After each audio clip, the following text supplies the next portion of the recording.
basically the most important thing to take to the people is the truth. He called me up and he said, Cynthia, you know, once you become an elected official, you get the keys to the file cabinet. And they will even allow you to look inside the file cabinet.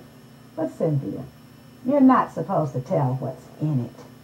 Well, I told what was in it because I thought it was the right of the American people to know. We're very deviated. It is amazing to me that the Secretary of Defense, Donald Rumsfeld, can come before the House Armed Services Committee on which I serve and basically admit, yes, we can't find $2.3 trillion, but America can afford it. And by the way, we need to spend more money on defense. And oh, oops, we also changed U.S. military policy so that we could seize foreign capitals and occupy them. Now, an accountant tells me that while they tell us that the money was lost, that it really is that the money went someplace and they don't want to tell us where it went. Vast change in the U.S. military posture, and that will allow our military to go into foreign lands, seize their capitals, and then occupy them without one whit of national discussion about what that means. Voted no against all of the preliminary steps that were brought before the Congress to sanction the war against Iraq. But then the president in March of 2003 went into Iraq, and we learned what Donald Rumsfeld meant when he said seize foreign capitals and occupy them. You see, the Pentagon continues to tell the auditors, the nation's comptroller, the General Accountability Office, and the United States Congress and the American people that the reason they can't balance their books is because, well, you know, their computers don't talk to each other. And so, therefore, until they can get their computers to talk to each other, they won't be able to tell us where all of this money goes. Well, darn it. So I asked the question, well, who's got the contracts and how much has been spent? The comptroller for the Pentagon told us that $20 billion has been spent trying to get the computers to talk to each other. That is captured on tape. And they still don't talk to each other. It's a travesty. It's criminal. It's corrupt.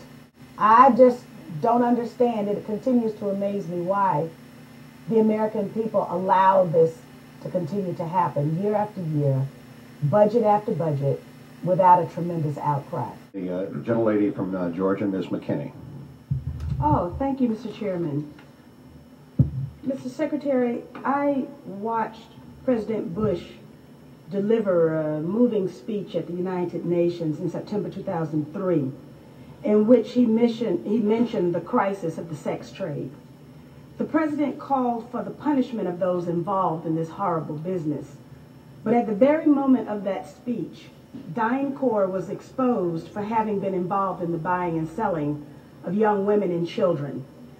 While all of this was going on, DynCorp kept the Pentagon contract to administer the smallpox and anthrax vaccines and is now working on a plague vaccine through the Joint Vaccine Acquisition Program. Mr. Secretary, is it policy of the U.S. government to reward companies that traffic in women and little girls?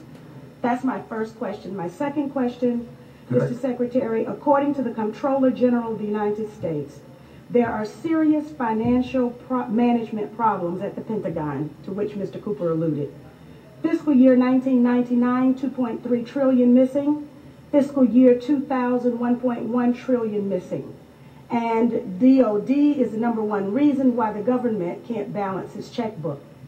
The Pentagon has claimed year after year that the reason it can't account for the money is because its computers don't communicate with each other. My second question, Mr. Secretary, is who has the contracts today to make those systems communicate with each other? How long have they had those contracts? And how much have the taxpayers paid for them? Finally, Mr. Secretary, after the last hearing, I thought that my office was promised a written response to my question regarding the 4 war games on September 11th. I have not yet received that response, but would like for you to respond to the questions that I've put to you today, and then I do expect the written response to my previous question, hopefully by the end of the week. Thank you, Representative. The answer to your first question is no, absolutely not. The policy of the United States government is clear, unambiguous, and opposed to the activities that you described. The second question. Well, how do you explain the fact that DynCorp and its successor companies have received and continue to receive government contracts?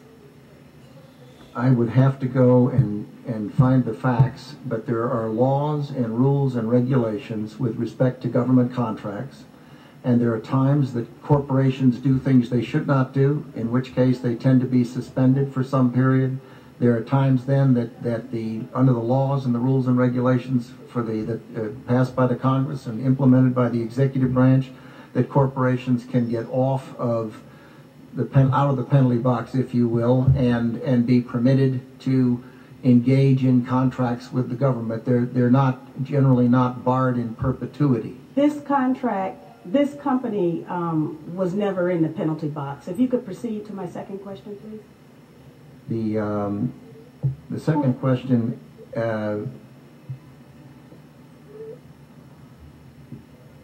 I've forgotten what the second question was. I think Ms. Jonas knows it. Okay. Thank you, Ms. McKinney. I appreciate the question. I appreciate your interest in our department's financial condition, and we are working very hard on that program. I've just come back recently. I understand that you're working hard on it, but my question was, who has the contract? How long have they had that contract? And how much money have we spent on it?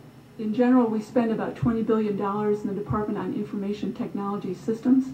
The accounting systems are part of that. I can get you the exact number for the record of what we spend on our current, what we call legacy systems, and those that we're moving toward. And who has the contracts? That would be a multitude of individuals. Could you name some, please? Well, I think off the top of my head, well, I would rather not. I'd rather provide that for the record. That's not privileged information, is it? I'm sure it's not. Well, please. And we still have time, so please. I would be glad to provide for the record. I don't want to talk from the top of my head and be incorrect. On your first question, I'm advised by Dr. Chu that it was not the corporation that was engaged in the activities you characterized, but I'm told it was an employee of the corporation, and it was some years ago in the Balkans that took place. It's my understanding that it continues to take place, and... Is that right? Yes. Well, if you can give me information to that effect... I'm sure you are interested in all of the information that I have, and I'll be more than happy to provide it to you. Good, thank you. But I would also like to get information from you. Okay. For example, the information that I just requested about who has those contracts. Let me assure the gentleman. Corporation that was engaged in the activities you characterized, but I'm told it was an employee of the corporation, and it was some years ago in the Balkans that took place. It's my understanding that it continues to take place, and... Is that right? Yes. Well, if you can give me information to that effect... I'm sure you are interested in all of the information that I have, and I'll be more than happy to provide it to you. Good, thank you. But I would also like to get information from you. Okay. For example, the information that I just requested about who has those contracts. I believe he told them that it enhanced our ability to respond